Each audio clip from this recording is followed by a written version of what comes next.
Hello. Today's stories come from r/ProRevenge.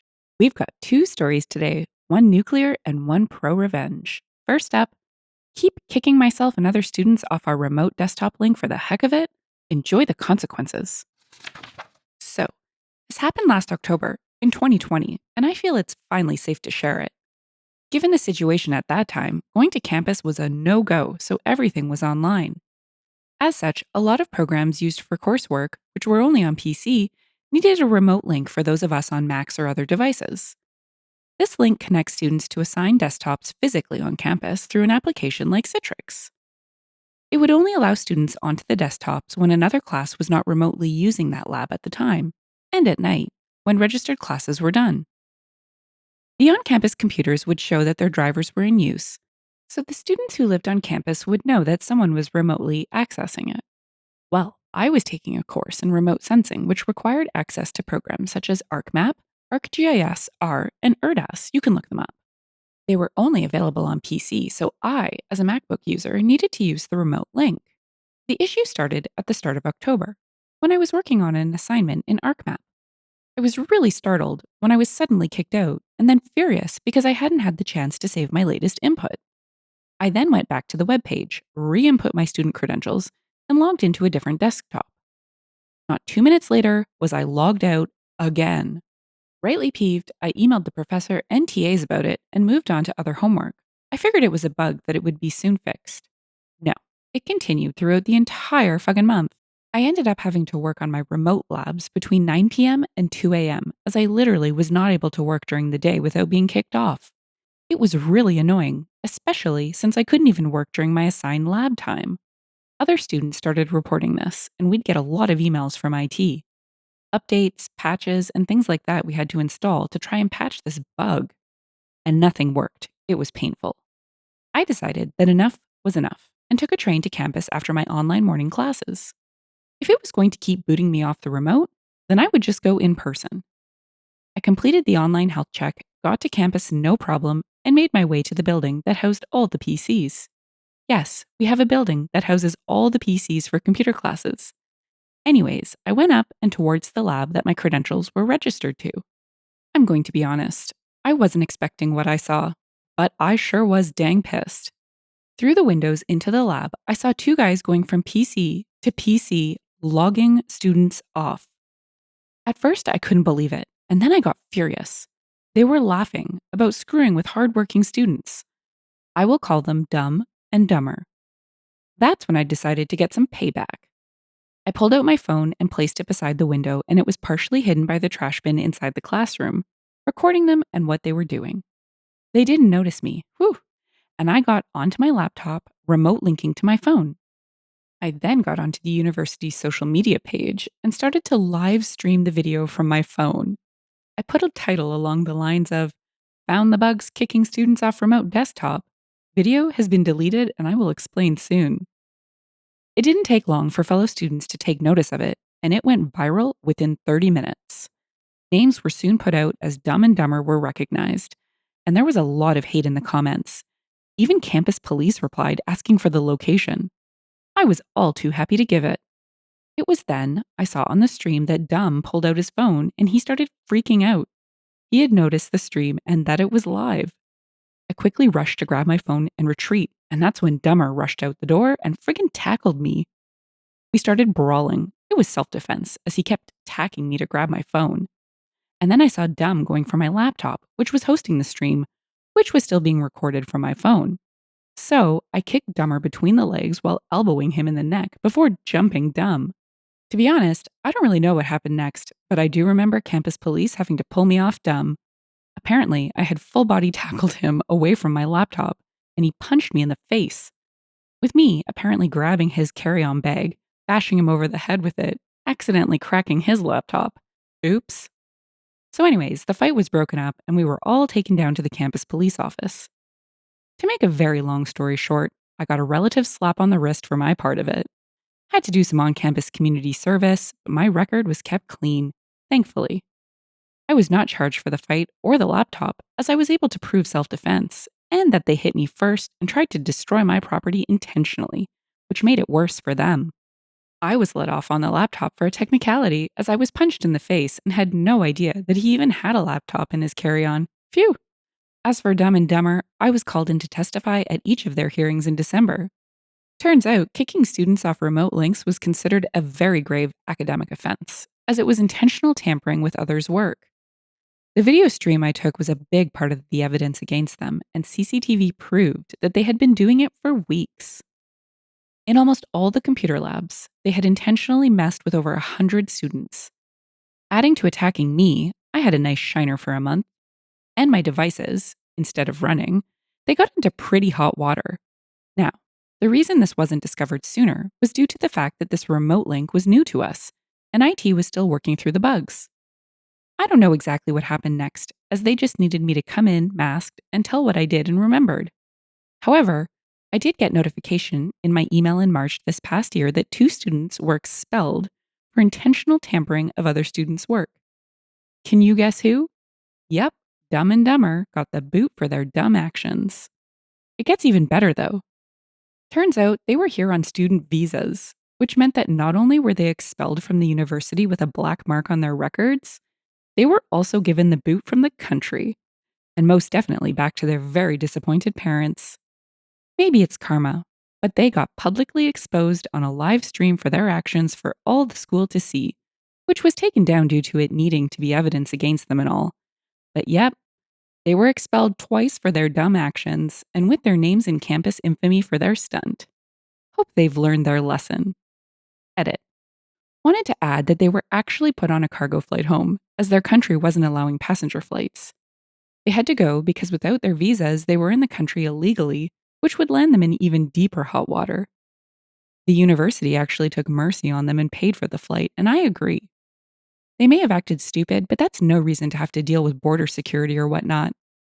I only know this because I ran into and was able to talk with one of the campus officers who told me what happened when I went in person for a lab this recent September.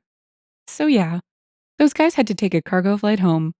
I think the uncomfortable experience they would have had was enough of a punishment compared to being in lockup until their country's borders opened or until other arrangements could be made. Ha! I thought it was well deserved. There's youthful pranking, and then there's costing other students hours and hours redoing work for a laugh. It seems so malicious to me. What do you think? Is it a bit harsh for a student prank? Keeping in mind, these are university students. Let's read a couple of quick comments. RDickie58 asked, "This wouldn't happen to be a college in Vancouver, would it? I recall using Citrix in a similar fashion one semester, but maybe they're all like that." Haha. OP. "No, it's a university, and I can't say where without giving away too much and getting in trouble. I actually had to get approval to share this after a certain amount of time passed, and that I didn't share exact details. The university is protecting its reputation and the names of the students, so there's no witch hunt against them." Vestigial had asked, "Where was the felony?" OP. "I don't know, but the mod who removed it did it under Rule 6, no felonies. I'm currently working with other mods to sort this out. Could have been an error. I don't know." And now for our main story. Director said process contracts faster and don't fuss over details. Okay, you'll lose bonus. Initially had this story in r/malicious compliance, but came across this subreddit through comments. I work with a federal contractor responsible to buy or bundle hardware, software, etc. any government organization needs and review the contract in terms of financial viability and legal clauses. In other words, ensure we make money and we are legally covered. The contracts range from $5,000 to $40 million. Last year, our company went through a reorganization, i.e., fire people and give more work to people still left with the company while paying us peanuts. We are a small company with less than 200 employees and trying to retain our government customers, while big companies like Amazon Cloud will replace us in less than 10 years. The government customers love working with us because this is the only thing we do and treat the customers better than big contractors who don't care. They laid off 30 people from my team of 50, so now 20 people do the work for 50 people at the same salary. We are paid by the month and not work hours, and we don't get sales bonuses. Important in the story. I have a habit of reviewing everything carefully and spending hours on each contract, even one that just makes us a few $1,000s. Government vendor selection process is slow, and they are very risk averse. So a lot of customers start at a few $1,000s and end up in an 8 or 9 figure contract if everything goes well. Since people were laid off, I was struggling with the work volume, and as a result, contracts were piling up. The sales director, i.e., different team, did not like me as I was slow and also catching any tricks the sales team tried to play by overpromising the customer something shady. Government clients and customers loved working with me, the support I provided, and was truthful regarding our capability and our drawbacks. This was something else the director hated me for since he thought I am tanking sales. However, almost all my clients were repeating customers for over a decade. Example: sales wanted a school district to buy outdated Dell Windows laptops while entire state was moving towards new, cheaper Chromebooks. Schools don't have budget, and whatever they buy stays for 5+ years. Sales were offloading expensive, useless stuff to get better bonuses and also charge customer nearly $1 million to provide IT support for faults arising from ancient hardware. During my conversation with the school district, I shared examples of state governments in the Northeast buying Chromebooks and saving money while future proofing the hardware. It was my job to get the best quote to customer and develop trust to sign a 5 or 10 year contract. So, this school district bought Chromebooks, which were 40% cheaper and had less than 20% of the previously quoted IT support cost. As a result, sales team lost a few $1,000s in bonus, but we brought this customer with us for a 5 year contract. The sales director got pissed as I was working on small contracts at a slow pace and reprimanded me in front of our manager. The manager did not care and did not defend me and asked, "Why don't you follow what the sales director says and stop fussing over small contracts?" I said small contracts turn into big ones, hence I should pay attention to them as well. Mistakes in small contracts could harm us if the contract becomes big. I am struggling at work because you gave me the job of 3 or 4 people. At this point, he was shouting at me that I don't understand contracts. He's been doing this stuff for 5 years and he makes more money in a month than I do in a year, so I should listen to him and not question him. This was a bit insulting, as I live in a shared apartment and am struggling to make ends meet while he drives an expensive luxury car and just goes out on fancy lunches with government employees. I asked the sales director to send an email with a list of suggestions to improve my work. He rudely complied and said, "Can you not even remember what I just said in the meeting?" His email said, "Do not review contracts less than $100,000 and trust sales team that due diligence has been done." I replied by copying my manager in the email that this could create liability in the future and want him to confirm again that the sales team will do financial and legal compliance themselves for the small contracts, and I need to stop revising small government contracts below 100K with no exceptions, unless told otherwise. This was gold. Cue malicious compliance. Instead of 2 hours, I spent 10 minutes on small contracts, and voila, backlog cleared, and I am home by 6:30 p.m. Now, a contract worth 10K comes through. I found some issues with this contract since it said that we offer 30% rebates to our software providers. This was something we stopped doing 5 years ago. And now we just offer software providers a 5 to 10% rebate on contracts. Also, I knew the government client recently got a massive budget and was on a spending spree, part of my job. There's a high chance that this $10,000 customer will become a $100 million customer, and the 30% rebate means we have to give $30 million on top of the usual cost. But I remembered what the sales director said. Why don't you follow what the sales director says and stop fussing over small contracts? So 10 minutes later, I email, "No issues detected based on compliance check by the sales team." As I mentioned, government contracts are slow. No one cared or raised the 30% rebate issue since it was just a $10,000 customer. 10 months later, the state government customer said they want to work with us and get at least the same terms or better terms for a new $50 million contract. This was the largest contract in our company's history. The sales director happily gave him a handshake deal that we will offer the same or better terms. Government can legally just buy more on their current contract, so the sales director had no issues promising the same terms. Given contract size, everyone from legal, IT, and finance gets involved to work on just one contract. For 3 months, everyone worked on one contract. The sales team was giddy that they will get $1 million bonuses. I don't get a sales bonus to ensure I protect customers in the company. The finance team finishes their review and said the company is going to lose $8 million and not make any money. Everyone is shocked. The sales director gave a deal without checking with us, and we cannot go back on something we offer. Changing contract terms is frowned upon by the government, and they have legal contracts stating nothing will change. We are legally obligated to offer the government the same terms for 3 years. The legal team says we need to take a hit on our balance sheet and swallow the losses. The CEO called a big meeting in a fancy conference room with big TV screens, and everyone had to find a scapegoat to take the blame. Every department lead, managers, and people involved in this contract were summoned. The sales leader had to explain to his team why they won't get bonuses on this big contract they spent over 3 months. Finally, legal and finance meet and share their findings. We lost money due to the 30% rebate clause.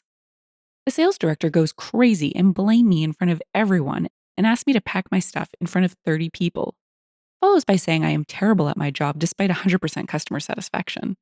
I calmly opened my laptop and connected the display cable and opened Outlook while displaying his email on 3 big TV screens, stating that I should stop reviewing small contracts. While all 30 people read the email with a faint smile, I await the sales director's reaction. He goes into rage mode, claiming I misunderstood his email and am terrible at my job. Then I scroll down where he ignored my warning regarding potential liability to the company, and his response explicitly asked me to ignore that. His face turned white when he realized he fracked up. He then blabbered, trying to find some other scapegoat, making racist tirades against our IT consultants in Vietnam, and just lost it. Aftermath. I was told to spend 2 to 3 hours on each contract, and the company eventually figured out that it is cheaper for them to hire 20 people like me and pay us $70,000 every year than to take big losses on their contracts. Our team has 40 members now, still less than 50, but enough to offset the contract volume. Because of the losses, sales director had to pay back his previous year's bonus as he had a clawback clause with the company, i.e., if you screw up, you need to pay us. The sales director had to pay nearly $300,000 and was fired from his job. Present day. He then sued our company for wrongful termination, and we just heard today that he lost the case and now owes us another $200,000 legal fee. Now he owes over $500,000 to our company. Update 1. A lot of people may ask why I am still doing this job, which pays less than state wages, and I might be able to make more in other companies. I help government customers buy good stuff from many hardware and software companies so they don't overpay or rely on one big company. I feel proud when I can save tax dollars and help customers. During VID, a lot of state governments went remote, i.e., local meetings on Zoom and keeping the government running while working from home. There was a budget freeze due to VID, the economy shutting down, and since VID relief bill was months away. This was a time when the sales team had helpless government customers willing to sign anything just to get remote hardware and software. I saw this as extortion, and despite being an introvert who lacks initiative to get promoted, I was able to convince the CEO to offer free 60-day trials of expensive hardware and just charge setup and transportation fees. This was a big risk, but we brought an insurance company to offset any damages. I convinced the CEO that this is the time for us to show we are partners with the government, and it was an emergency. The sales team was mad for a month, then realized that all those free customers were calling us for paid contracts over companies that are 10 times our size that would usually win contracts by lobbying or taking government decision makers to expensive lunches or something like Super Bowl tickets. I legally cannot disclose the exact government entity by name, but can vaguely say that some entities in the state government of New York and the state government of Florida were both using this trial program during the first wave of VID. I might change jobs soon since we got a 3% salary hike in the current market, while the company has nearly doubled its revenue in a few years. Update 2. I just remembered another story that made sales leaders hate me even more. This is during the VID wave when we are all working from home and I was getting used to Zoom. We had a telecom contract with the state government during VID, and everyone joined a Zoom call to discuss the contract. The sales team was increasing this customer's telecom bills from $60,000 a month to $300,000 a month. I objected that increased calls during VID are not high enough to justify such a big price hike, and we should increase the bill to $100,000 a month. This was enough to cover the cost and even improve profit margin percentage. But the sales team started laughing and saying if the customer can pay more and is ready to pay more, why am I being so vocal? Leadership asked me to shut my mouth and proceeded with a $300,000 contract. So I started working on other stuff and minimized the Zoom app. I don't end Zoom calls myself as the meeting admin ends it. Everyone said, "Bye, nice meeting you all," and I naively assumed the call ended. I vented my frustration by saying these salespeople are like wolves when the country is going through bad times. A coworker sent a chat message a few minutes later that everyone heard what I just said. No one complained or confronted me, but this offended them. Also, wanted to add all sales team members are not like this. Almost all the new sales reps are eager to learn from everyone and not pushing stuff but talking to customers. However, new sales reps mostly handle small or low priority contracts. Any big contract gets automatically transferred to sales leadership. Oh, goodness, this got me going. Most of us who have a bit of experience in business operations are all too familiar with the dynamic between ops and sales. There's nothing like being told you don't know how to do your job when you know you are, in fact, both doing what is reasonable and right while also saving the company money. OP sounds lovely and should definitely find a new job, one that compensates both for intelligence and diligence. Sales is always out to lunch, bunch of bloodsuckers. Just kidding, but can you tell whose side I'm on? I mean, seriously. And now for a few comments before we wrap up. John Rock said, I'll say it again, revenge while staying pro is the best content of this sub. I'll take this absolute CYA triumph over standard vandalism or arson fantasies any day. Bob and the Hoe, I agree. The only arson was the sales director setting on fire 500,000. Turtle Sandwich said, the salesman promises something that doesn't exist. The development team builds the thing off of vague promises. Customer checks to make sure the thing is delivered and then never uses it again. Sales team gets huge commission. Layoffs for the development team. Your company sounds similar to mine. Arasaur said, honestly, who the frack came up with the idea that salesmen's salary should be 80% bonus to incentivize them baffle me. You don't just encourage people to make more sales, you're encouraging them to ignore red flags and do reckless, read legally questionable craps to make sales because their damn livelihood depends on it. I'm not defending that sales director's actions, by the way. I'm saying he's that way because of the environment he lives in. In that culture, those who use questionable means to get sales will, of course, make the bigger numbers, at least at the surface, than those who don't. Then guess who gets promotion when it's time to review performance? Those who got bigger numbers. Of course, the executives and bosses over at sales are all arseholes. If you've enjoyed the story and would like to hear more, consider liking, subscribing, and leaving a comment. Thanks, and bye for now.